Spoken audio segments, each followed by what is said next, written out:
Welcome to the First and Goal 365 podcast. And I'm your host, Coach Ken Blocker. And today we have the high school highlights with Coach Ed Brooks. Our light shines bright on Gavin Marks, Quinton Cypher, and Marion Turner. This is the First and Goal 365 podcast. Don't compare, compete.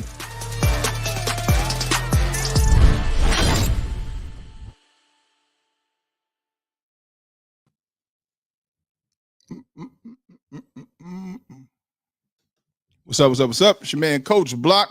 I want to thank everybody for tuning in. This is the First and Goal 365 podcast, the number one podcast for player development, both on and off the field. And today is the day that we do our high school highlights. And then Coach Brooks and I will also talk a little bit amongst ourselves about a couple categories that I think, are relevant in the recruiting process as far as what is going on with recruiting right now. And then we'll also talk about parents, how parents can handle coaching situations that may not be ideal. So there's a couple things that I've seen posted and some things that I know specifically that parents have asked about, and like, well, how do I handle a coach if I fear, retaliation if I approach them, or how do I talk to a coach about playing time? How do I talk to a coach about a multitude of things? So Coach Brooks and I will get inside of that a little bit. But first, I want to show you a quick graphic of the guys that we have coming up. So today we have three guys that I think are definitely players that you need to watch for, guys that you need to know that are in this area on the East Coast of North Carolina, and then also basically nationally. These guys are balling out and offers are on the table. So you guys need to know who they are. So there's going to be three of them. You got Marks, you got Cypher, and you got Turner. That's Gavin Marks. You have Quinton Cypher, and then you have Marion Turner. These guys are ballers right now for two of the top teams that are in the state of North Carolina, Rolesville High School and Millbrook. And for those who tuned in last week, which, I thought that was funny last week when I had the conversation in reference to what Coach Block does when he picks a winner of a game. And, I had a couple parents last week. Oh, man, excuse me for sipping, but I'm telling you, my throat, weather changing is crazy. Coach Block, you're a hater, not a hater on kids. The one thing that I do when I do some type of analysis is I look at, players and I look at competition of who players have played, who teams have played, and then I make a judgment based upon who's been battle tested. And last week I got hell from parents because I picked Rolesville, but I picked Rolesville months and months ago. And so it's like, chill out, relax. It's all fun and games at the end of the day. So with that being said, I want to bring in our first guest, or the guest that'll be doing this show along with me. That is Coach Brooks. How you doing, Coach Brooks? I'm doing good. How are you, Coach Block? Always good to see you again, man. Ready to chop it up. Likewise, sir. This is good. It's fun. I enjoy what we're doing for the kids, and I think they're enjoying it as well. Absolutely. So tell me, with us starting to near the end of the season, man, what have you been seeing? What are you liking? What are some things that you just have put your eyes on that, we might need to pay attention to, players or teams? Well, what I like is the close competitiveness of a couple of teams in the Triangle area, of course, led by Rolesville. Mm-hmm. They're strong. You got Leesville Road. Mm-hmm. They may, if I'm not mistaken, they may be undefeated or one loss. Yeah, they won. Got Millbrook. They won a tough one against Inlet last night. You have two of the Johnson County teams that are, I think, currently undefeated in Cleveland and Clayton. Mm-hmm. So it's between those 4 or 5 teams, it's going to be a dogfight as to who represents the East in the 4A classification. And that's it's the most competitive it's been in the past couple of years. And when you're 1,000% correct. And with that being said, who do you see as some of the front runners or teams to beat? Because we always know coming in the playoffs, you always say the road to the championship goes through. If you can fill in that blank of the road to the championship goes through, who would that be? Oh, I missed one. By all means, Cardinal Gibbons is in the mix, and the road to get out of the East is going to come between Rolesville and Mm-hmm. Gibbons. Mm-hmm. Yeah. In my opinion, from what I've seen, that's where it's going to come down to. I kind of agree with that. Now let me ask you this, because we know upsets happen, and we live for the upsets and the underdogs. We love the great stories. What does a team have to do, in your opinion, to beat Rolesville or to beat Cardinal Gibbons? I've coached against Cardinal Gibbons, and I know they're tough. They're like the final boss of a video game. Haven't got a chance to coach against Rolesville, but I see the talent on the field. So, in your opinion, what would you think a team would have to do to overcome that mountain? Well, with as far as overcoming the mountain, facing Rolesville and Gibbons, you're going to have to slow down the passing attack. Both teams have high power passing attacks. Mm-hmm. They have a strong running game, ground game to complement the passing attack. So Mm-hmm.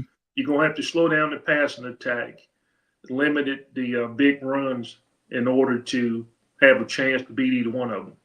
I agree. And the one thing I can say is actually going against Cardinal Gibbons, they are one of the most mistake-free teams I've ever experienced, man. Like they don't jump off sides a lot. They don't have a lot of miscues or a lot of turnovers. So what I see is that to beat them coming into the game, you're going to have to play a very, very disciplined game, which for high school players is tough. It's tough for all levels of football, but definitely for high school players when the anxiety is high and you want to definitely put a stomp on a team or you want to leave your mark on a game. And so you try to do more than what you need to do versus just stay inside the system. So my advice to any team that's out there, players specifically, stay inside your system of what your coach wants you to do and don't try to do too much. Just do your job and play for each play versus try to play for the game. When you're down, and let those downs add up, and then let the chips fall where they may. Now, wholeheartedly. All right. So now with that, we got, when you spoke about the ground and pound of Rolesville, we got, to me, the hardest position on the field. I know some people disagree. I can go back and forth with everybody about the hardest position on the field. The hardest position on the field to me is center. It's because you control the ball. You're the first to touch the ball. You have to make sure everybody knows the blocking assignments, and you got to make sure your quarterback is on point. Nobody keeps a quarterback more calm than their center. And a lot of people will argue that and say, oh, DB, blah, blah, blah, blah, blah. Center, to me, is the absolute hardest position on the field. And with that, we have Gavin Marks, who's the boss of the O-line.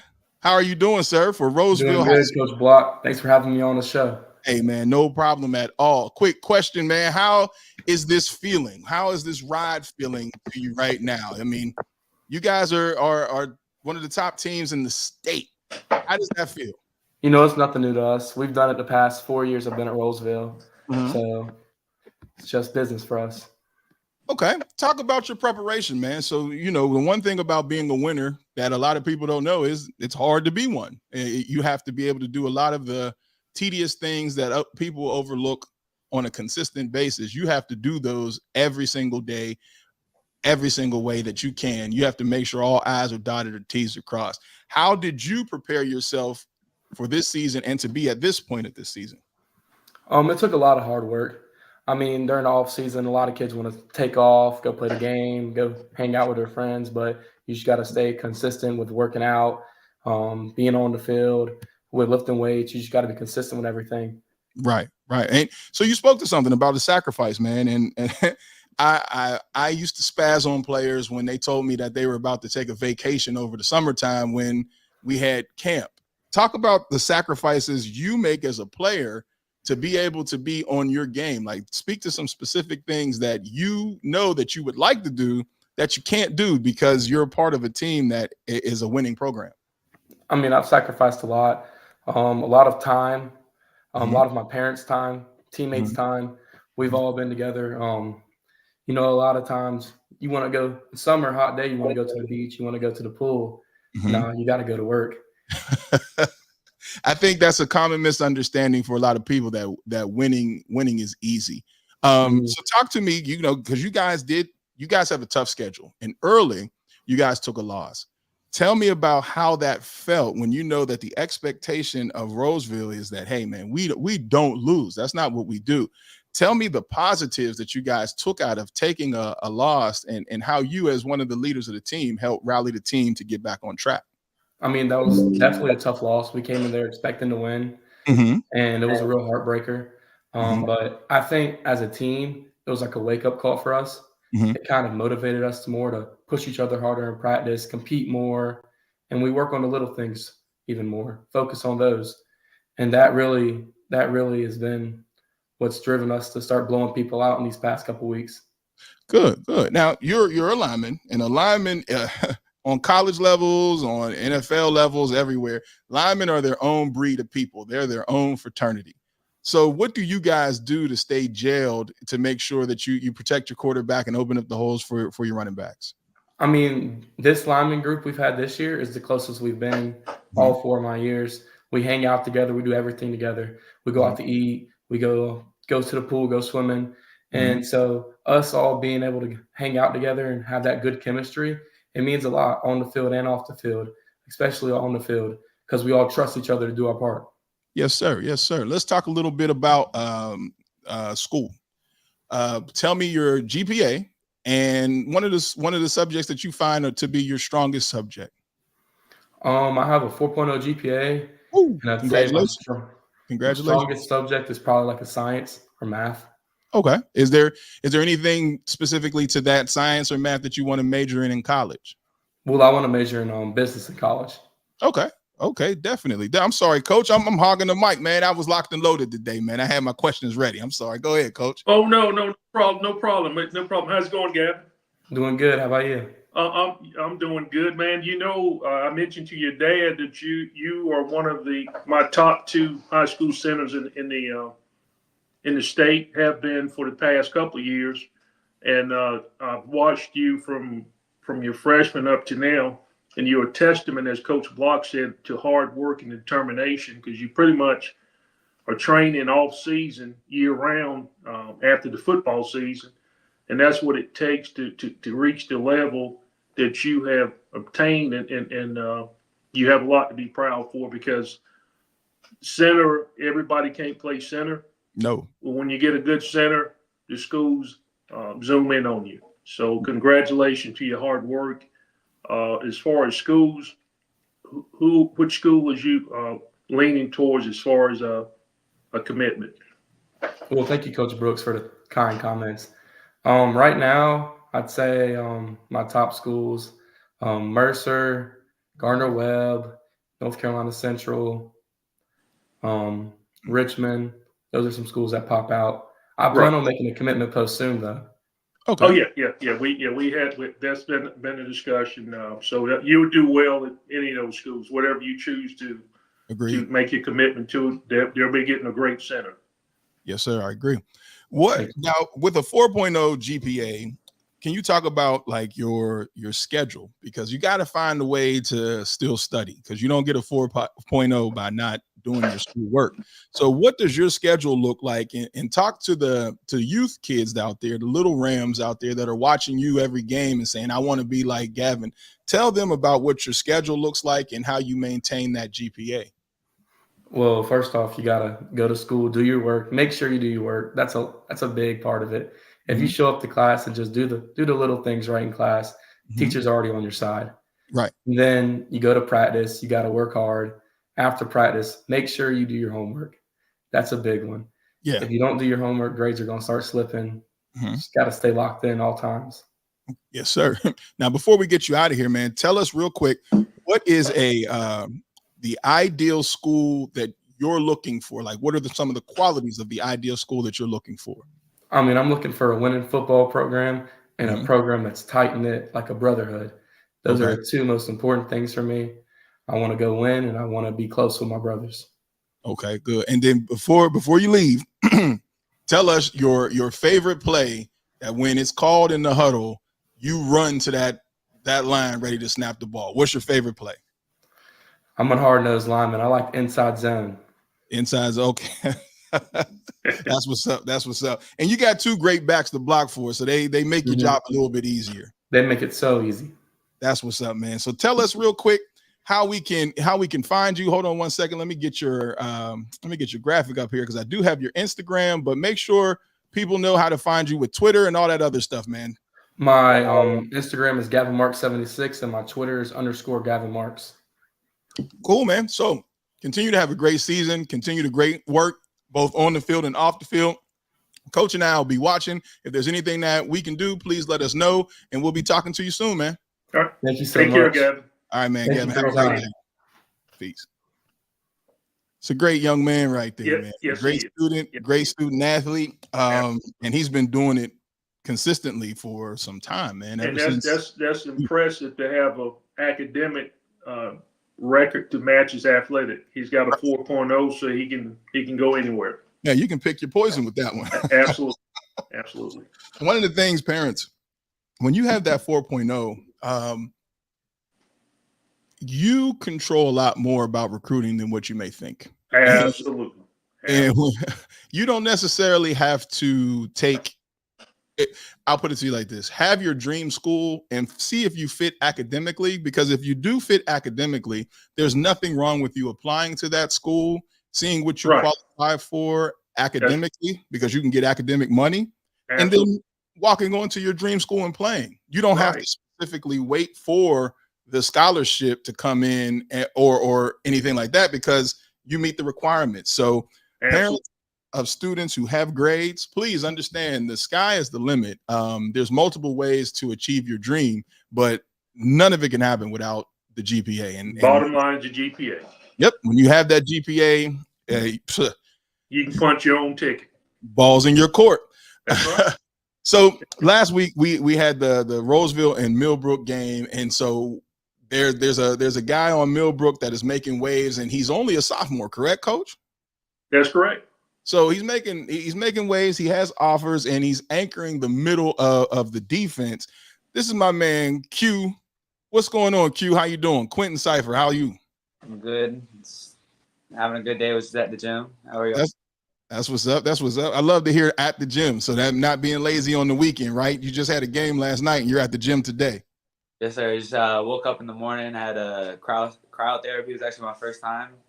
Then you just gotta go to the gym, even if you don't want to. But it's better when you want to. And I wanted to. I had a great day and got a little sauna in. Just trying to recover and just get. Yeah. How did you enjoy cryotherapy? Because a lot of people, I do suggest it. Matter of fact, the place that I suggest is iCryo. They are a partner of First and Goal 365. If you go on YouTube, you can find the gentleman who owns it. He was on my podcast some time ago. But I do co-sign that. But how did you feel going into the iCryo, into that, what is it, like below 32 degrees or something like that? I don't know, but it was cold. I was in there for 3 minutes, and it's different. I can tell you, it's definitely different. But that's the car, like your body, you just have like energy, and your muscles are like you can tell that like that felt good, and that did something. Yeah. And it's good that you're learning early to take care of your body, because so many athletes, they just keep going and don't realize that you got to continue to take care of your body. Now let's jump into some Millbrook talk. All right. So you guys are what, 7-1 right now, 6-1? 7-1. We just beat Wakefield last night. Congratulations on the win. Now, tell me right now, being the anchor of a defense at a young age, sophomore, that's young to be able to be starting in that position, man. Tell me how it feels to lead the team on the field, and what is the expectation that you have of yourself being so young and being in that position? It's obviously a lot to take, being younger, but I also have help from my coaching staff and my teammates, the guys who have been there for more years than me, helping me. Every day they impact how I lead. Just seeing them and seeing my coaches, I always want to try to do my best for my teammates and just try to win football games. And how did you prepare yourself this offseason, not so much athletically, but more so mentally, for what you were about to endure? What were some things that you thought of, or what mindset did you go in your training for preparation of this season? that I just got to be the best version of myself for my team and for everyone. Just gotta be the best version of myself. So come season time, I'm not letting my teammates down when it comes down to it. Right. So then being a sophomore and starting and performing the way that you're performing, youth football had to play a role in this. So where did you play youth ball at, and how did that go? What positions did you play leading up to your middle linebacker days? So really youth football I played for Cap City and Wake Forest Titans, and then like the North Raleigh Bulldogs, and I was always a linebacker. And when I was really young, I was a nose guard. Okay. Always been a linebacker. I've been middle linebacker my whole life, and quarterback. Yeah. And funny story, Braden Atkinson, the quarterback for Rolesville? Yes, sir. So I was playing quarterback, and then he came and played for my youth team. I didn't play quarterback for the rest of my life. So Braden took your job? He took my job. So we've called him QB1 ever since, and good buddies with him. And then COVID hit, and I played for the Dark Horses for 2 years. Okay. So you're a Dark Horse alumni as well? Yes, sir. Oh, that's what's up. So let's talk a little ball, if you don't mind. When we go into playing a middle linebacker position, it is pretty tough on the defensive side because you have to be able to be run and pass support. When you line up, or when you're playing that position, similar to a quarterback, what are some things that go through your mind as soon as the quarterback yells set? So before that, you got your checks and you got all that good stuff. But at the set, when everybody gets quiet, tell me what's going through your mind before that ball is hyped. I'm reading my guards. I'm looking at their stances. I'm looking at their eyes. I'm just checking. I'm looking at the receivers, see how deep in their stance are they. I'm looking at the running back, seeing if he's really ready to get the ball. He's looking like he's about to run a route.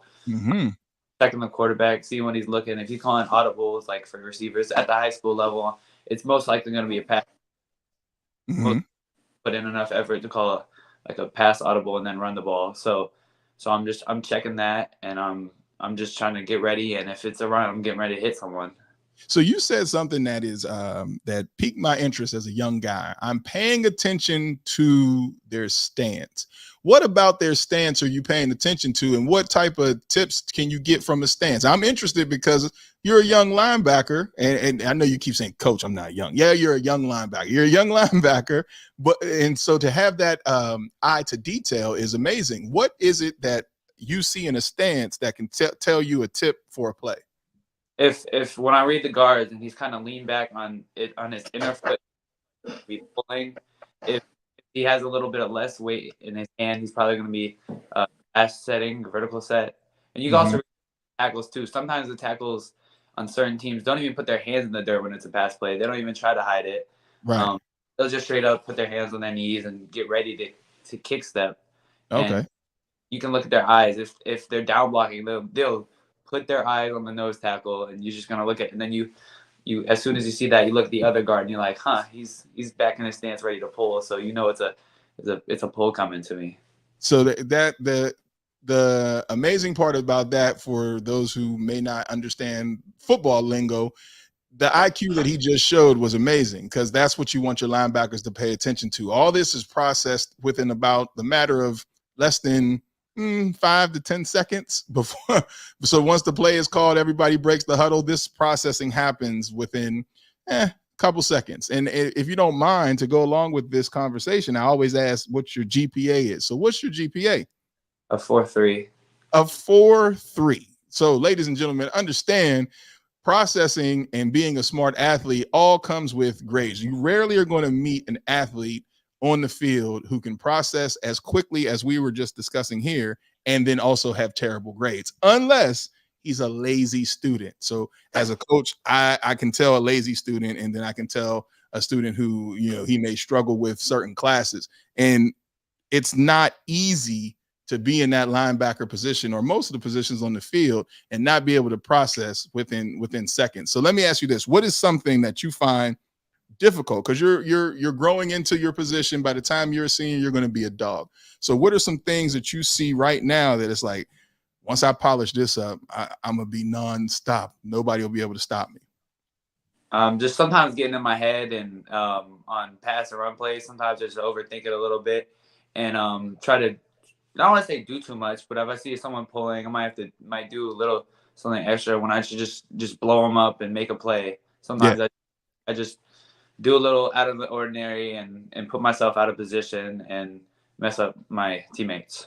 How much film do you watch a week? So funny thing is, since the first week of the season last year, I wasn't thrilled with our record last year. You know, I'm always hungry for my team and for myself, and I think the rest of the team is. And so since week 1, we come over, the whole defense, we'll get about 15 people, you know, backups are their starters, and we watch film and we eat, you know, building our bond together. And you really see it. It's crazy because you'll see someone, they'll have a bad rep of 1 week, and they come to film, and then they watch film, and then they'll get a pick.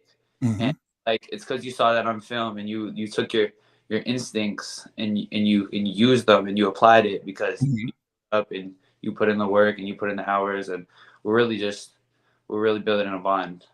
So a 4.3 GPA and a sophomore. I would like for you to tell other sophomores, other younger players, not just talk to them a little bit about your schedule and what school means inside of that schedule. How do you put all this together, melt this all together to be able to succeed so well, both on and off the field?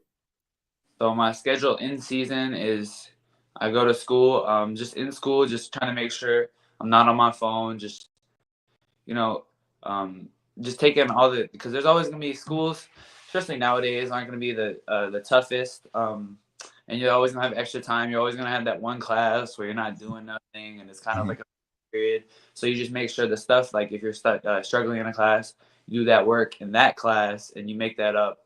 And you just try to do your best. And then after school, you got to go to practice and make sure the only thing in your mind, you just really want to lock in on practice.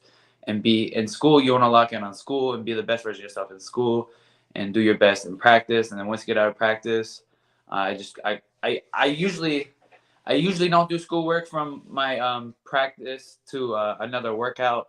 I just like to sit there and just kind of just scroll and kind of just kind of chill for a little bit, and then be normal for a second, huh? And then go work out, and then you get home and your body's aching and you're tired, and you take that shower and you're like, I don't want to do the schoolwork, but you got to do it because, you know, you just want to be great. And if you want to be great, you got to do the schoolwork and you got to have a good grade. Yeah. Yes, sir. Yes, sir. Hey, Coach, I'm sorry. Go ahead. You got something? How's it going, Q? What's up? You the man. Yeah, Coach Block. He's a cut above. Because he's one of the very few linebackers that we have talked with that picks up on the lineman's footwork and their stance. So that's one of the keys to being a cut above linebacker, and is a testament to his athletic ability. Because as a second-year player, he has the football IQ of a upperclassman, and he already has over a dozen big-time offers. So. The future is wide open for this young man, and keep up the good work. And you're a testament, not only as you epitomize a student athlete. You got over a 4.0 GPA, which is just keep doing what you're doing, man. Yes, sir. Thank you. And so, what would be the ideal school for you? So the one thing is when you kind of know what you know, and you find the school that has your major and the coach that you like and the field that's right. What is that? What is that for you? What would be the perfect school to say, this is what I would commit to, going into my junior year? A good education is very, very important to me because I know, anything can happen in life and anything can happen in my future. So outside of football, I want to make sure it has a good education. I want to make sure it has coaches that can really help me and really prepare me for the real world when that comes around and hits me. So I want to make sure there's coaches that really care about me. You really gotta find the coaches that are acting like they care about you and the ones that actually care for you and your future. Yeah, and one of the great writers here in North Carolina, Coach Pope, he said, we see that UGA right there. You're wearing the University of Georgia. You tell on yourself? So you might be telling on yourself a little bit. It's okay. It's all right. Don't worry about it. So look, before we get you out of here, I do want to talk about the one thing I always think is important for players and coaches to talk about is adversity. So the one thing you guys did is you took the loss. We're past that right now. But what I do want to talk about is how you, as a leader of the team and a focal point of the defense, how did you help to rally your guys through this week to move past that and get on to the next opponent and then dominate them? Just in practice. I made sure that everyone was at film, and we just got to get to next week because practice has to be better every single day because. In my opinion, obviously, I hold my teammates and myself to high standards, and I didn't think we had the best practice week. So I was on their butts about it, and I was on myself about it because I felt a little bit disappointed in myself and how I led that week. So this week I made sure that we were doing better, and we had a better week of practice, and we had a very good game last night. We held them to 0 points, and they're 1-7 now, but they're not a terrible football team, and they have some players for sure. They definitely have some playmakers who can get points on the board. But them shut out them donuts. It's hard to do. It doesn't matter against the opponent, but a good week of practice can really help. And making sure everyone's at film and everyone's doing the right thing, everyone's staying on task during the week, not only like in football, but out of school doing the right stuff in your body, treating people well, just being good. Cool. So tell us how people can follow you, how people can check you out. I do have your Instagram right here. So boom, there's your Instagram, but then also, Twitter and all that stuff. Give it so that people who are watching this and coaches who see can go follow you. My Twitter or X is @Cypher Quinton. Oh, did I have it backwards for Instagram? No, Instagram's correct. Okay. And then on Twitter, it's the other way, or X is the other way around. Yes, sir. Okay, cool, man. And Coach, any final things before we let them go? Q, are you looking forward to the state playoffs? Yes, sir, of course. But I'm focused this week. Gotcha, man. Keep up the good work. Q, keep up the good work, man. You're a dog. I appreciate watching your film and seeing you play, man. Keep up that good work. And anything that myself and Coach Brooks can do to help you out, you just give us a holler, brother.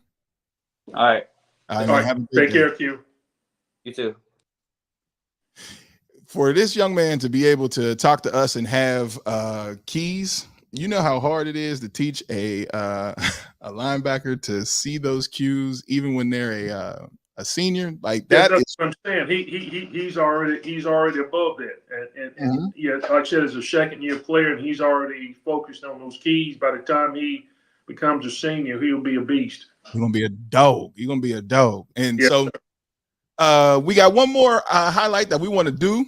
And it's coming from, again, Rolesville High School. And this is one of the DBs that's back there anchoring down that tight defensive secondary that they have, where they don't give up too much. And then even if they do, they make the adjustments. And next thing you know, there's a pick. I think this gentleman sealed the game with a pick. I'm not going to talk about it. I'm going to let him talk about it. So I got Marion Turner coming up. What's going on, brother? What's good, Coach? How you doing?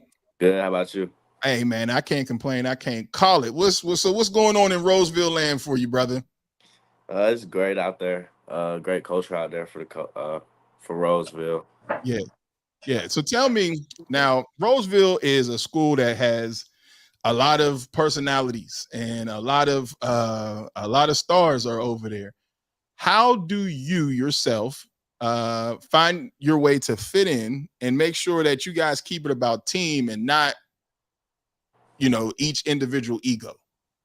Right. I think we do well with keeping team chemistry. We hang with each other outside of school a lot, so that kind of helps. And then we're not selfish players on the defensive side. Everybody's going to eat on the defensive side. We know that, so we just try to bring it all together and be the best that we can be. So tell me a little bit about you in school. What's your GPA and what year are you in? I'm a class of 2025 senior, and I have a 3.6 GPA. Congratulations on that 3.6 GPA, brother. That's not easy to do. And as we were talking about this with the other two gentlemen, I want you to do the same. Tell us your schedule of how you balance being a dominant athlete on the field, but then also being a student athlete off the field. Tell us how you balance the two. Well, obviously, student come first. I get all my work done in class, so therefore, when it's time to get on the field, I don't have to worry about no homework after practice or nothing. So that kind of helps me balance out my schedule a little bit more since I get my work done in class. Yeah. Now, with that 3.6 GPA, that also moves you in the ability, like I was talking about with Gavin, where you have a GPA that allows you to open up doors that others may not be able to open up because of that. So what type of school are you looking for, since you do take your academics so seriously? What type of school are you looking for, and what are some things that you may be interested in majoring in? I want to major in business, just like Gavin said earlier. That's what I'm looking for. A good education, a school that's able to teach me more about my major and more about life too. Okay, cool. What type of, now that's off the field, what type of school do you want when it comes down to athletics? What type of coach fits your best style? Because we as athletes, I'm a former athlete long time ago, but we know what type of coaching we can excel with. So what type of coach do you feel like you can excel with and grow with? I like a coach that's hard on me all the time, that's constantly in my ear, that's keeping me on my game. Okay, good. Now, when you're preparing for the season, or when you prepared for this season, what went into your mindset? Because we discussed this with the other two guys, but when you have a 3.6 GPA, you're a starter on a team that has a whole bunch of stars. What goes into it, and what separates you mentally? Like, what are some mental things that you do when you're working out, when you're in your vibe or in your zone? What goes on in your head? I just think to try to be the best version of myself for my team and for me. So I try to keep my composure a lot. Okay. Now, tell me how it felt, because you ended the game against Cardinal Gibbons. Is that correct? Yes, sir. Tell me how that felt, and tell me what went on before, because that was overtime, right? Yes, sir. So you ended an overtime game with an INT prior to the ball being snapped, because I'm big on the set. So when you hear a quarterback just set and everybody gets quiet, like literally as a player, that's when you're supposed to zone in. What went on before that for you to be able to know I got this?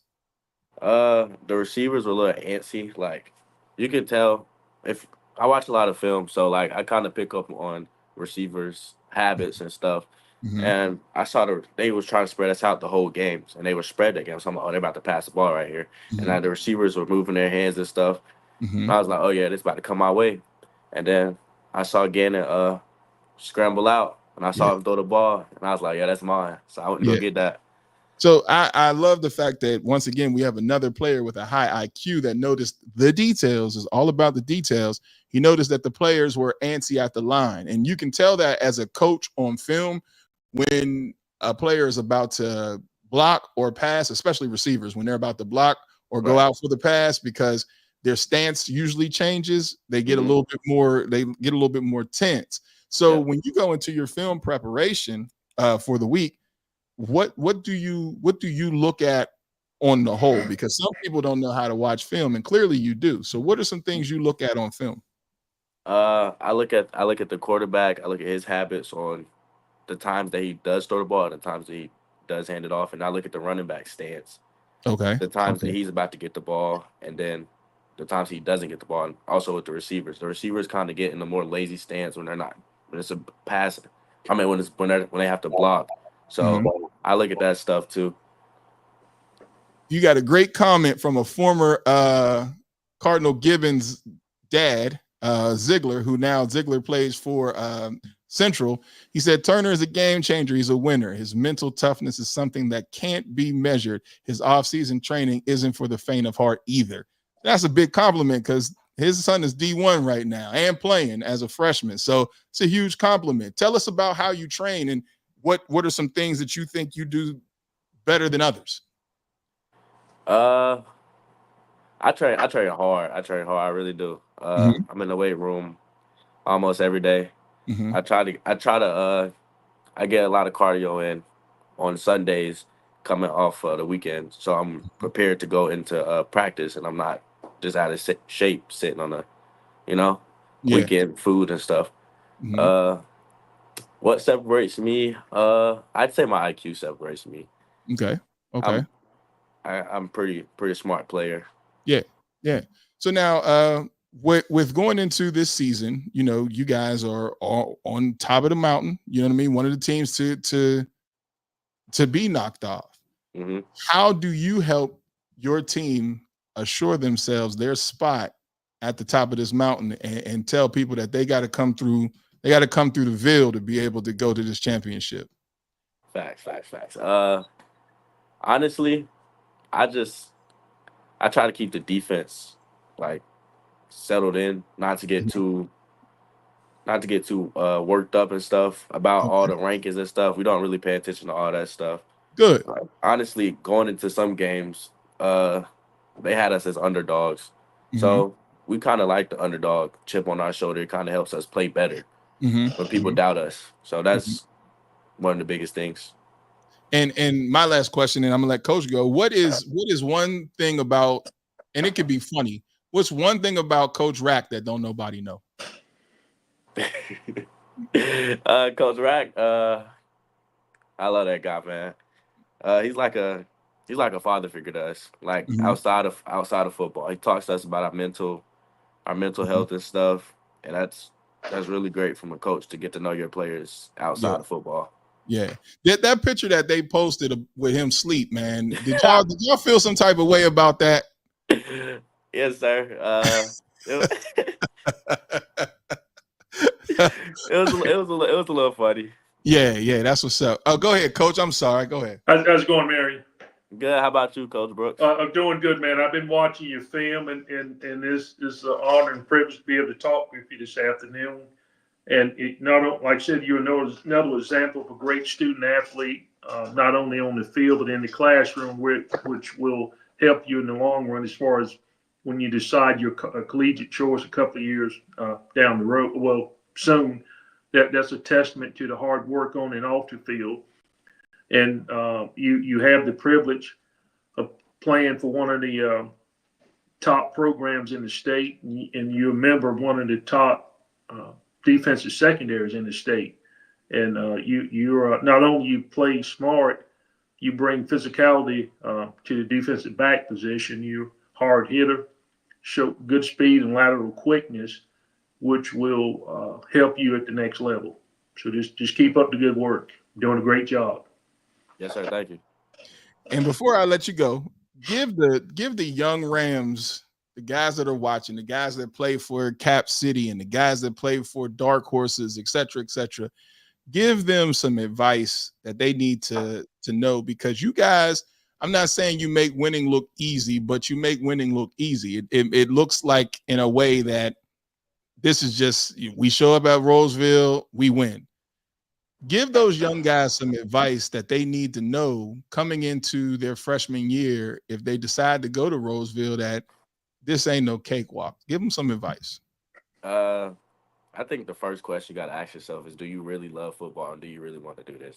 Like, it's a lot that goes into this game, and you just got to be ready to work hard, and you got to have mental toughness. It's going to be some days where you feel like you don't want to do nothing. You Mhm. got to do it. You got to push yourself and do it. That's all you got to do. And I say that's probably the top thing. You gotta have a strong mental and able to. You got to be able to want to work. Yeah, yeah. And now you got another compliment, man. We got to make sure you get your compliment from Mark Bryant. He said Turner has come into Roseville and has set the stage for our secondary defense to win. He is a leader on the field and off the field for Roseville's defense. He is an X factor with Roseville winning the championship in December. We all know defense wins championships, which I Yes, agree sir. 1,000%, man. So tell us before we get ready to get out of here, man, what to expect in this playoff run for you guys. Man, we're looking to dominate. We're looking to keep teams to 0 points. Mm-hmm. Our defense is stacked, so we try to hold ourselves accountable and stuff. Okay. So we're looking to dominate this playoffs run right now. Sounds good. Sounds good. Now tell everybody how to get in contact with you. I got your Instagram down at the bottom, but give them your X and any other information you want them to have so that they can follow you if a coach sees this, et cetera, et cetera. Mm-hmm. My X or Twitter account is Marion_Turner 8. Did I get this one right for Instagram? That's my highlights page. Yes, that's correct. Okay, cool. Just want to make sure I got you right, man. So I want to thank you for being a part of the First and Goal 365 podcast, the high school highlight segment. And anything that myself or Coach Brooks can do, please reach out to us. And you are part of the fraternity now, man. So any way we can help, just let us know. All right. Yes, Take care, man. All right, my man. Have a good day. So those were some great guys that we had early for this first session of the show, because everybody had over 3.5 GPA. Oh yeah, very good. That's the major. We got some guys that were. Here's the one thing I'm going to say, and I know I always say things that are a little controversial and people get a little under their skin about it. Here's the bottom line: you can see the difference between those who win and those who just play, and then happen to win. Those guys, each one of them talked about how they had chemistry with the team, how they conducted themselves off the field with making sure people are accountable to the team, and then themselves being accountable as far as their responsibilities, such as watching film and being a great student. You got to put it all together, Coach. What you think? Well, yeah, that's a testament. It's a distinct difference between the kids that perform and play at winning programs versus just going through the motions to say I'm a member of a football team. There's a distinct difference when you actually interview them and interact with them. Their mentality, their process to prepare for Friday night is just like night and day. Yeah, agreed. And that's the preparation for Friday night. Is it doesn't start on the eve before the game. No, you'll never get there if you wait the eve the game. You'll never make it to Friday night. Right. Then that's why I asked the guys how much film do they watch and how they prepare, because by the time you get to Thursday night, that's a wrap. There's nothing that's going to be it's over with. Yeah, nothing's going to change for you by the time you hit Friday if you haven't prepared. No, by no means. Sunday through Wednesday. You got Sunday to Wednesday to prepare. And then Thursday, that's it. That's it. Yeah, you just a good night's sleep from being on the field. So make sure that all you young athletes, you guys take your time and really indulge in the preparation of this sport. It takes you so far in high school. You'll notice that each level that you go up, the people who prepare, they start to become more and more dominant on the field. So when you go to college, they prepare. When you go to the pros, it's nothing but preparation because it's your job. So, please make sure you guys prepare. But I got two questions that I wanted to kind of talk with Coach about and kind of just address, because it's now that time. The first question is, who handles recruiting in NC? Because from what I've saw on Rivals and On 3 and 24/7 Sports, it doesn't cast the light that we really need here in North Carolina when you look in comparison to other states. Like you go to a Florida, you go to a Texas, a South Carolina, California, you see the guys with everybody's profiles are hitting, you see write-ups, et cetera. But over here, it seems to kind of die down. And if, I was going to pull it up, but I don't want to be that type of guy. But, I noticed that the same people are being written about on all three of the major, national recruiting databases. So Coach, in your experience, man, what can parents do and who's handling this? That's a good question, Coach. What I would suggest to parents is to reach out to people like me, myself, or you, or find out what schools that their son that have expressed interest in their sons or their sons are interested in, and send their film or ask someone to send their film to those particular schools, because the scouting organization that you just brought up, they're not looking at the kids that are not already on the radar. And, Right. and so much like the kids, Eastern North Carolina, Southeast North Carolina, they have talent, but those kids are getting overlooked because they're not in the metropolitan areas of the state. Mhm. And they're doing those kids a great injustice. Mhm. And that's what me and you, that's one of our goals here, is to bring exposure to the kids, not only in those areas, but they're in the Raleigh-Durham area. There's still Right. kids that are being overlooked. Yes, yes, and that it bothers me because I try to be fair and honest about, people work behind behind these screens and things like that, but there's a lot on the line, and I know that It is. some people have, well, you don't need stars, and I agree, you don't need the stars, but they help, and they help to shine a light on not just specifically that athlete, but athletes in the area. So Right. if I see a guy who is a 3-star, and he got some camp film out there, it may cause me to say, okay, well, who's he playing? Okay, well, let me see who he's playing. Now that puts a light on the opponents, and next thing you know, you find a guy from watching film of a guy who you were interested in. Now you find somebody else. But Right. when you don't have that at all, or it's very minimum, it does a huge disservice, because college coaches are swamped and inundated with athletes and opportunity. And so the thing that they're looking for is, how can this be made easier for me? How can we streamline this in a quick way? That's what these recruiting services are for. But when we don't necessarily see the athletes being highlighted in a proper way, well, now we got to say something. And I think, Coach, like I said, I really want, you and I and others that are interested in that to really take that on and cast the proper light on this area, because, for example, not Roseville, but Rivals, one specifically, if you go there and look for a running back for 2025, they only got 4 backs in the entire state that have at least 3 stars. 4. That's it. You go to on 3, there's 6. And you go to 24/7 Sports, I think there might be 6 or 7 as well, because 24/7 Sports and on 3 are pretty much like blow for blow as far as athletes and who they report on. If you guys would just think about how many kids are in your conference alone, to only say that there's 6 worthy of writing on, what does that say for the rest of the state? It's a great injustice, because there are 2 at Rolesville, one at Cardinal Gibbons, and at least one at Millbrook that are worthy of being written on. It's more than 6 noteworthy running backs in the state of North Carolina. I can vouch for that firsthand.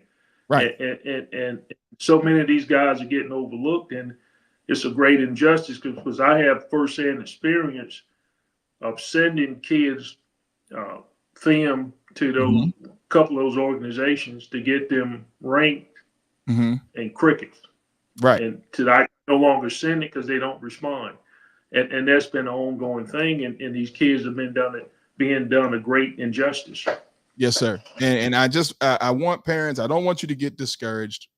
I don't want you to get discouraged. Coach probably just had to slide out real quick, but I don't want you guys to get discouraged at all. Like, please don't get discouraged about what I'm saying, but please understand what you are up against, because you have to advocate for your children, and you have to search for those who can help. I wanted to talk with Coach about a recruiting service specifically called NCSA, and see what his view is. I'm not going to lie, I'm not a huge fan of it.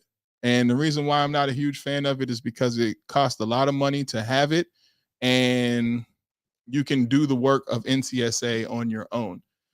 There are a lot of parents who pay into NCSA, and I'm not saying it's your child, you do what you need to do. There's no issues or no problems with that.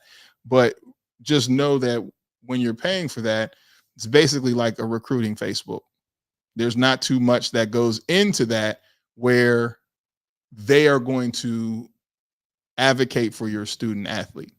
They create a platform, and on that platform, you post the information, you do everything. Well, if you do all that, then you might as well save your money and use your Twitter account just as effectively.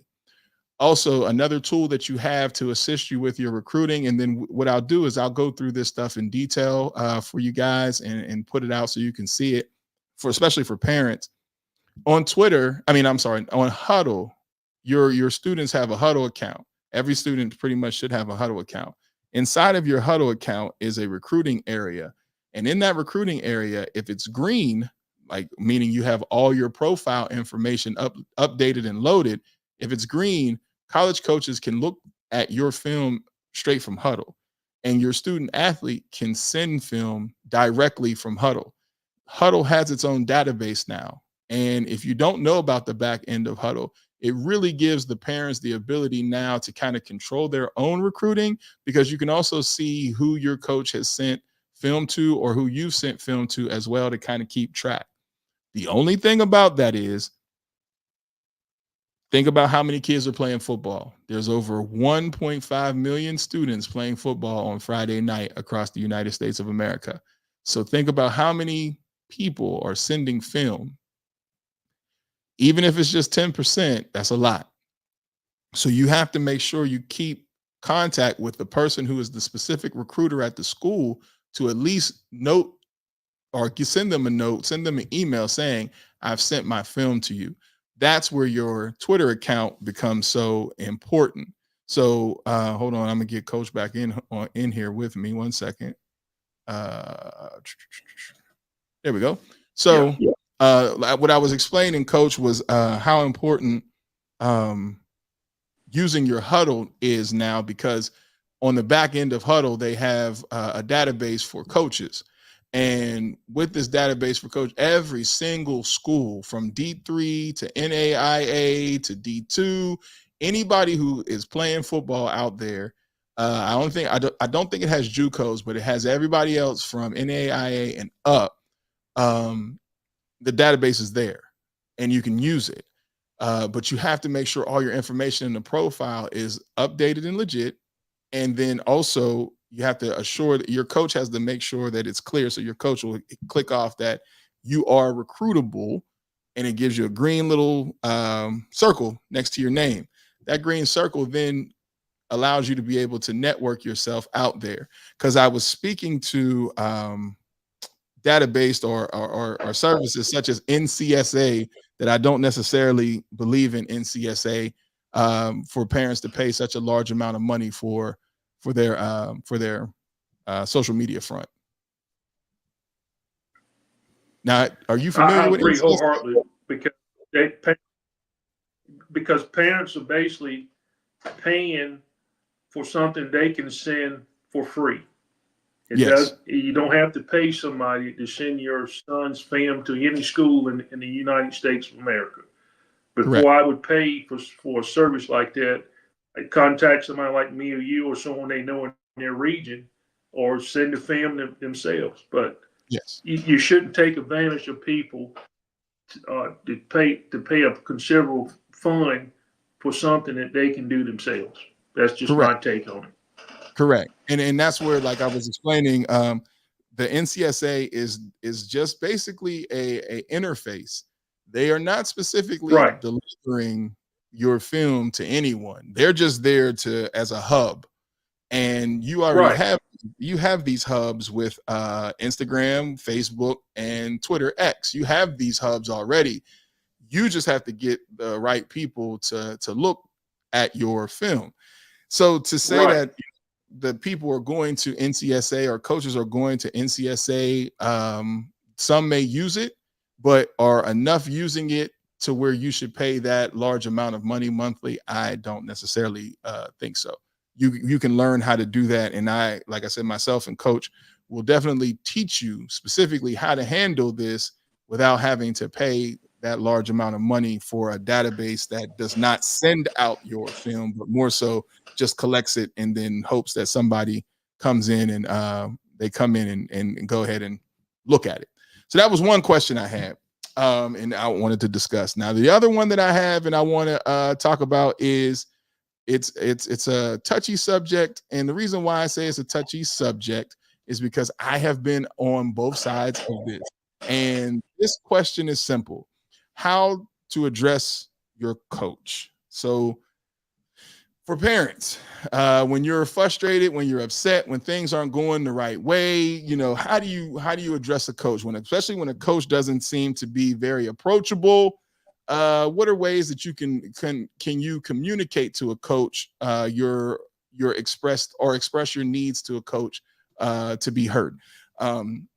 So I see now, like, especially when teams are winning, you will get a lot of parents who feel like their kids should be a part. And maybe they should and maybe they shouldn't. And as an outsider, it's not for me to ever judge. So I can only give my experience that I've had as an insider on how you can address a coach when you think that you can't. Here's the first thing that you should do. Never address a coach immediately after a game. That is a terrible thing to do. Don't do it, especially if the team just lost, because everybody is high in emotions. And as a coach, you have to rally the troops to be able to, you know, get their mind on the next game. And it's not very easy to take a crew of people, a crew of young men, and sometimes coaches, and get them back on the saddle to be able to focus on the next opponent, especially if it's a big loss. Coach, what do you think about approaching a coach after they lose a game? I agree. I don't recommend nor suggest to approach a coach whether they win or lose. My suggestion is between Sunday and Wednesday, it would be a good time to reach out to the coach to have a conversation with him about your son. Yes. When things are a little more relaxed atmosphere, and you have to reach out to the coach, even if he seems unapproachable. You have to make that attempt. Yes. And document that attempt. If it did, especially if it didn't go well, at least you've done that part. And then if there's negative, I would also suggest meeting with the AD. Yes. To discuss with the athletic director that on such and such a date I met with coach to discuss my son's situation, and this is what happened or didn't happen. But you have to take those steps first. Can't assume. You have to make the contacts and reach out to him. And I agree. Oh, I lost coach again. I agree 100%. What I was going to say was on the same lines. What I would do is send an email initially. If the email does not get answered, or if you have access to a text message, anything that I would do with the coach the moment I want to address them, I'm going to make sure that is documented, because I would not just jump straight out and contact a principal or an athletic director unless the situation calls for it, meaning somebody was harmed and it wasn't reported, et cetera, et cetera. I would expect parents to at least give the coach a benefit of the doubt to address the need. The one thing that I want parents to also understand, and this might be tough for parents to accept. The school will always look at athletics as an extracurricular activity. So the urgency at times is not always there when it comes from the higher ups, because there is so much that goes into a high school day, let alone a football, practice or a football game where you feel like something went wrong. A high school day by itself is insane. Please take that from me. I've been in, I don't know how many different schools.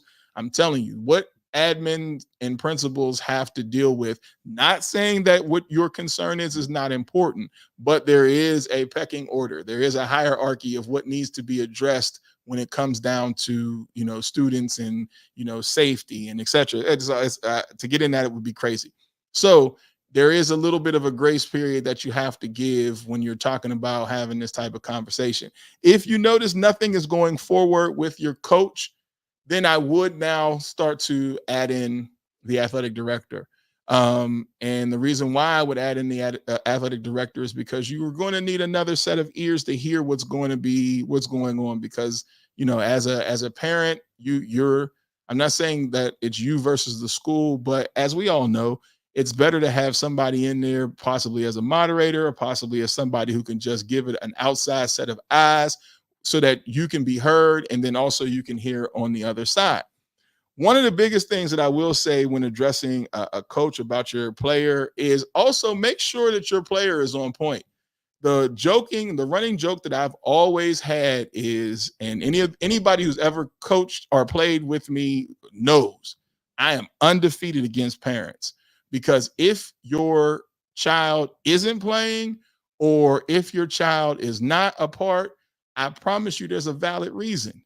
And the one thing that can eliminate any argument is film. So if your child is not performing a certain way, then that's going to be an issue, right?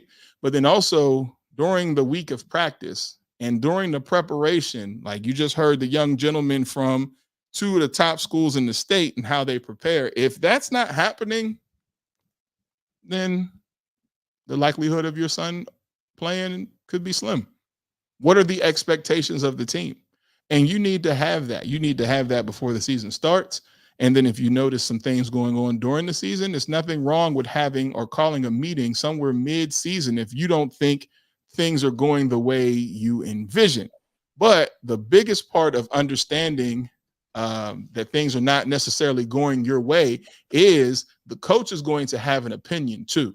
So you look at your player from your eyes as a parent. And I tell you as a coach, when your student athlete shows up at school, they don't always show up as the same person that left your house. So there are things at times that will manifest and show itself that will cause a coach to say, hold on, or nah, I'm not putting him in and all that. But you're only getting half the story. I urge parents to please understand before approaching a coach what your son's part of it is. Take accountability to what your athlete's part is. And then once you do that, it's hard to ignore anything. So if let's say your athlete is not preparing for film the right way, and then that's being said, well, in huddle, it tells you how much film your son has watched. So one of my big things was you had to have at least 2 hours of film a week. 2 hours of film a week. If you didn't have 2 hours of film and it wasn't documented, the likelihood of you playing was slim because I can't trust that you know what you're doing. Well, when parents would say, oh, my son needs to play, well, first thing is we're going to look at practice and then we're going to look at film. So if you're not watching the film and then those who are playing are doing the film, you might have just eliminated yourself. Please be aware of these things because you don't want to go into a meeting with a coach about your student athlete and then be terribly wrong. Because the student athletes do have, they do have a part in this. No coach wants to lose a game, right? No coach wants to lose. And for the most part, if your son can contribute, he's going to get on the field some way. There's no other sport. You have offense, you have defense, you have punt team, you have punt return team, you have kickoff team, you have kickoff return team, you have field goal and field goal block. So that's 88 opportunities to get on the field.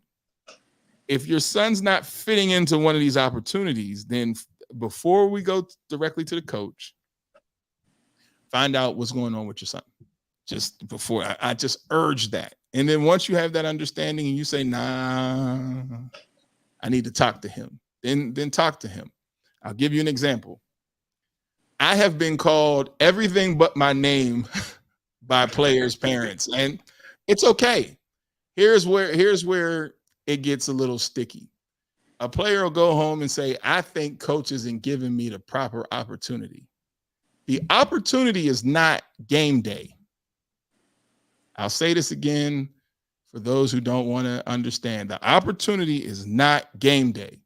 The opportunity is practice. Game day is just the show of you doing what you're supposed to do in practice. So in practice, if you're not getting it right, I'm not putting you in the game. All right. So I had a student athlete, specifically, he played DB, and his parents, he needs to play this, he needs to play that, and they had a ton of reasoning why their son needed to play cornerback. Well, the colleges, when they were coming in, asked for their son to be at safety because nobody was recruiting him for cornerback. Everybody was recruiting him for safety. Well, the dad, he don't know what he's talking about. This fat boop, beep, beep. I don't have enough beeps to give you what I was called. But this is what was going on in the stands. So when we finally had that parent conference and we finally sat down in front of the son and the parents, here's what was said. Do you want your son to play football in college? Yes. Okay. Has he told you what the recruiters are saying to him? Nah, what are they saying? They don't want to see him at corner. They want to see him at safety. So we're adjusting our defense because we play him at corner, but we're adjusting our defense to put him at safety so he can have film at safety for college. Now, the room is this quiet. Ready? Go. It's that quiet. So then now that young man went to his parents saying that I'm wronging him because I'm doing this and I moved his position and blah, blah, blah, blah, blah, and there was no accountability on his side. Now what? So now you go in front of a parent or you go in front of a coach and you don't have all your I's dotted and your T's crossed. Another situation has happened where my son should be playing, he should be getting more looks, Well, here's what I will tell you guys about 7-on-7. College coaches attend 7-on-7s. It is a gift and a curse. Here's the gift. The gift is if you do well, they will continue to watch you. Here's the curse. If you don't do well, they will no longer continue to watch you because there's no reason. You don't have pads on and you ain't doing your job. Why should I come see you with pads on? So here's what happened. Another student athlete, parents calling me everything but my name. He should be getting recruited. Well, here's what happened. We went to the University of North Carolina. We went to a 7-on-7. Dre Bly was the DB coach. Myself and my assistant head coach, we are doing everything in the world to get the attention of the coaches to come just watch us. Like we're talking noise, we're joking, handshaking, all that stuff. So they say, okay, we'll be down to check them out. All right, sounds good. Well, there was a jump ball between him and another athlete. And I promise you, it was almost like slow motion where everybody's like, and we're just waiting for him to go snatch this ball and take it back. Well, he let a guy that was shorter than him out jump him and snatch the ball off of him and score. This happened in 7-on-7. Needless to say, UNC was no longer a part of his recruiting package because the Coach Bly, shook my hand, he shook Coach Kennedy's hand, and he walked the other way. Your son blew that opportunity. Now, it happened again at NC State. He got a double move put on him. Now, and this is how this happened. And this is why I'm giving you this so parents, you guys can understand. There's so much dialogue about your children you have no idea about. NC State came, Hey, coach, yeah, 7-on-7. We want to see your boy I need to see him at safety. They want to look at him at safety. Okay, say less. I got you. I said, but here, can you do me a favor? Can you tell him that because his parents are getting ticked off with me and I don't feel like hearing it today. All right, I got you. So I called him over and we're at NC State and we're out there 7-on-7. So this is legal. So I don't want to hear no mess. And literally he said, hey man, we're going to be watching you at safety today. So coach is going to give you some reps so we can get some film on you. All right. He goes at safety. He gets cooked. Well, scholarship gone. Opportunity, trash. Why? Because he wasn't prepared for the moment. Sometimes you have to understand this. This is a very competitive. This is very competitive at all times for recruiting. There's not a lot of slots. There's not a lot of spaces for student athletes. People will make you believe that recruiting is just a magical wand that you can wave and you pick your school. And just like on Disney, they'll hit you with that wand and I'm at my dream school. That does not happen. Look at the transfer portal. It'll tell you that doesn't happen. You have to be accountable somewhat for the things that you do and knowing when coaches are looking at you. So then now if coaches have completely vanished, you have to ask yourself, what has happened? Is there some advocacy that's not happening? Meaning like, are my coaches not communicating? What should I do? Where should I go? Do I know the board and understand the board of what another school is recruiting and who they're recruiting? Because you can ask that question. It's not always your high school coach's fault. So just know that, guys. Just know. And I'm only saying that because when teams are doing well, everybody comes out and my kid should. But there are so many factors of what it takes to get on the field, even on the high school level. You need to find out specifically why. And you can ask the coach these questions, but it's how you ask the coach these questions. Now, before I go, and coach, I'm sorry, if you want to jump in on that one, as far as just knowing that opportunity happens at any given time and players need to be aware of that. Oh yeah, coach, you absolutely. You gave two great examples. I know of one case of school a couple of years ago. They had a kid. He was playing middle linebacker for his team. That's where he was most needed on defense. However, at the collegiate level, FBS school was interested in him as a safety. And I had a discussion with his head coach concerning. Oh, lost coach again, man. Come on back, coach. We still here. I had a question. What's the question? Coaches always say that any conversation should be between player and coach when it comes to playing time. As a parent, do I hurt my athlete's relationship with the coach if I say something? Retribution is a real punishment. Oh, so you're talking about coaches who retaliate, right? So let's talk about coaches who retaliate. This is why you want to make sure you, as a parent, if you are truly active in your student athlete's life, as far as playing, you want to make sure you have everything that your coach is asking of your child documented. And then you can ask your coach, show me where my child needs to work on this so that now we can make this better. Now, if you fear retaliation on your student athlete, that's when you get the administration involved. That's when you get the athletic director involved and the principal that's over athletics. That's when you get involved. Now, will I tell you that it happens? Absolutely, it happens. I know for a fact it happens.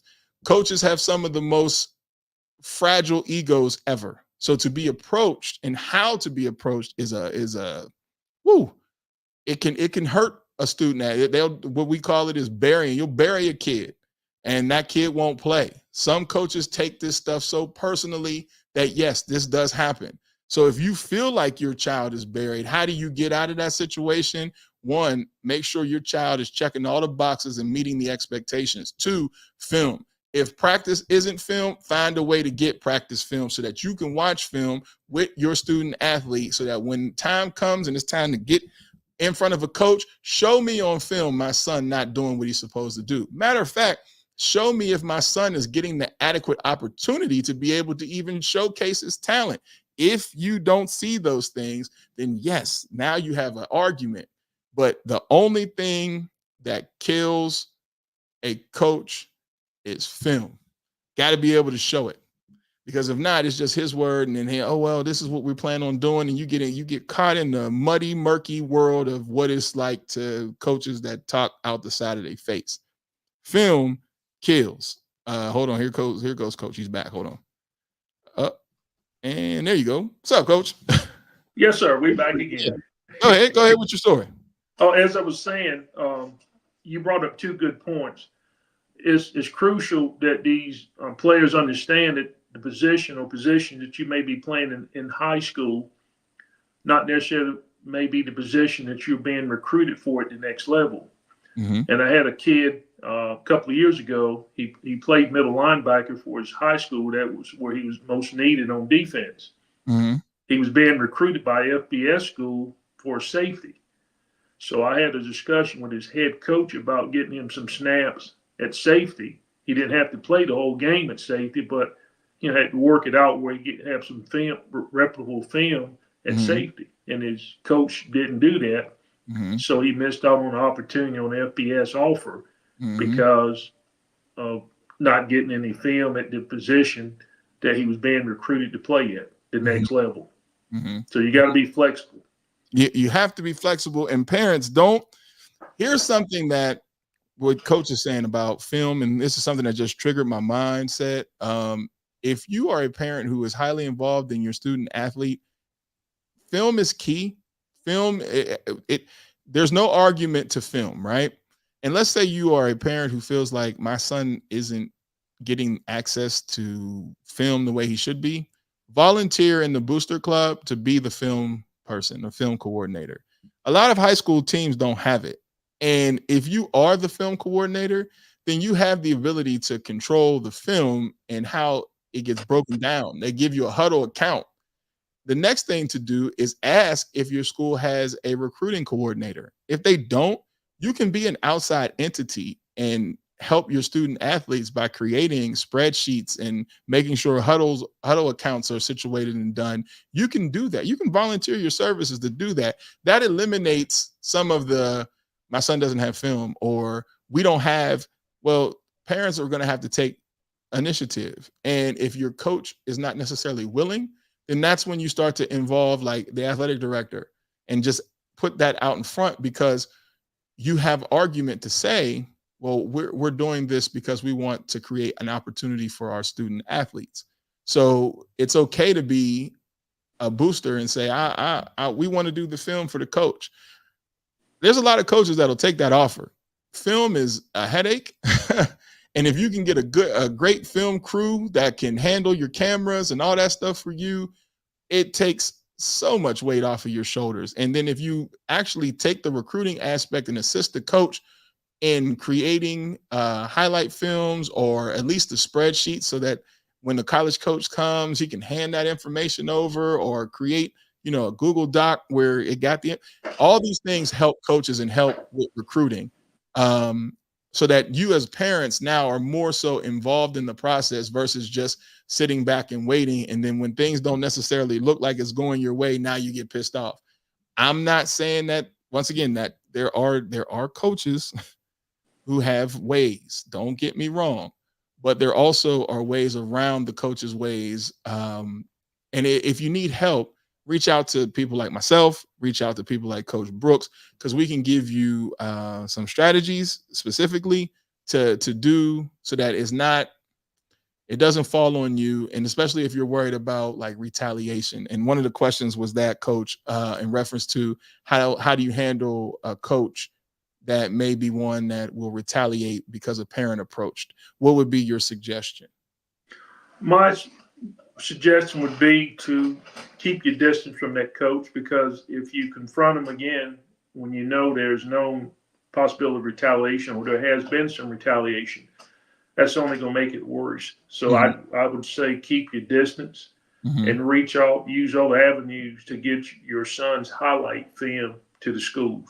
As you just suggest, there's more than one way. If the coach is not going to do it, you can do it as a parent, or may know someone that's willing to help you to get the film.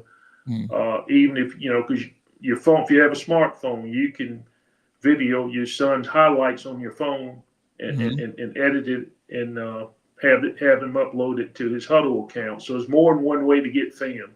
And it doesn't, as I said earlier, it doesn't cost anything to send film to any school in the country. No, so you don't need a coach to send your son's film to a school or a multitude of schools. There's ways around all of that. Agreed. And I think just sitting down talking with you, Coach, and things just come to my head. Maybe we just need to do a little workshop for parents one evening. That would be great, man, because a lot of parents are uninformed, and that would be great to just have a workshop one evening to address questions and concerns that parents have concerning their sons involved in high school athletics. Agreed. So we've been on for an hour and a half. We had some great guys with great conversation earlier. We did. Great show. A great show. Yeah, it usually takes 10 minutes, but they had, great conversation. They had a lot to say. They brought a lot to the table, which is good. Definitely. We didn't have to pull the interview out of those guys, so it was great. So, Coach, how would you like to close? Any final words before we get ready to get up out of here? I'll just say once again, a great show, and Coach Block and myself are working hard to put the spotlight on the kids in the Triangle area, and we're going to be reaching out to the northeastern, eastern sections of the state as well as the southeast to spotlight some of those kids that participate in football in those regions also.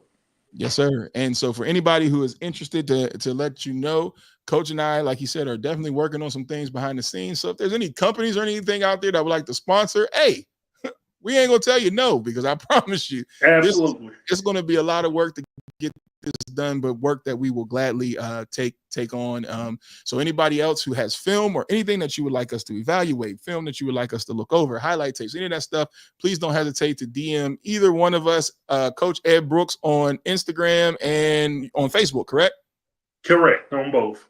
And then your email is, if they want to email you film, ebrooks5912@outlook.com. And I'm on, like I said, I can be reached on Facebook, X, or Twitter, and Instagram. And I'm the same, Coach Block on everything, and First and Goal 365 on everything. That's Twitter, that's Instagram, that's X, and I think, I got a TikTok too. So even on TikTok. So you can reach out at any of those places, and also the First and Goal 365.com. Excuse me, website there. Check it out. Any information you want to send me, don't hesitate to send me. This is First and Goal 365. I appreciate you for watching, and we will catch you in, Coach, 2 weeks. So not next week, but the following. So catch you in 2 weeks. Sounds good. Catch you in 2 weeks. Sound good. All right. Yep. Later.